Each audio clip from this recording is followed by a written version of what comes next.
अरे आप चर्चा तो कीजिए।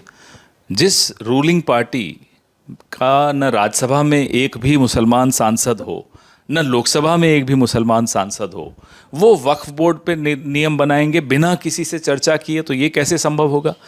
एनडीए के अपने अलाइज, वो नायडू जी हों, वो चिराग पासवान हों, सबने विरोध किया है। तो उनसे पूछिए क्या विरोध है।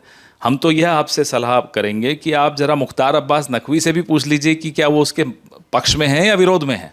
जवाब मिल जाएगा आपको। नहीं, मायावती जी कई दिनों से लोग अब उनसे, उनका विश्वास लोगों के मन से उठ चुका है, तो उनकी बातों को कोई गंभीरता से अब नहीं लेता। एक बहुत गंभीर विषय है, कोई डॉक्टर अपनी 36 घंटे की वो सेवाएं दे रही थीं, उनके लिए इतनी सुरक्षा और सुविधाएं नहीं थी कि वो अपने आप को महफूज रख सकें, महफूज पा सकें।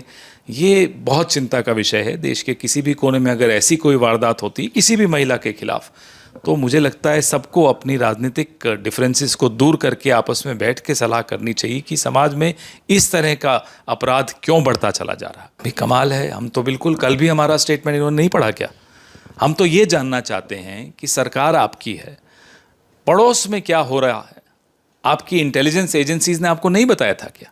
आप क्या कदम उठा रहे हैं वहाँ के हिंदू माइनॉरिटीज़ को सुरक्षित करने में? हम ये आपसे पूछते हैं। हम तो विपक्ष में हैं, हम तो जो कह पाते हैं कहते ही हैं, लेकिन आप तो करने की स्थिति में हो। आपने क्या किया, इसका जवाब दीजिए। नहीं, हमारे देश में इस तरह के कोई हालात नहीं हो सकते। हमारे देश में विपक्ष मजबूत है, लोकतंत्र मजबूत है। कोशिश बहुत हुई लोकतंत्र पर प्रहार करने की, लेकिन जो नींव हमारे बुजुर्गों ने रखी इस देश के लोकतंत्र की, आज जो बांग्लादेश को देख रहे हैं, पाकिस्तान को देख रहे हैं, उन्हें समझ में आता होगा कि नेहरू जी ने क्या नींव रखी थी इस लोकतंत्र की, कि कितना ही प्रहार हो जाए ये लोकतंत्र हिलता नहीं है इस देश में।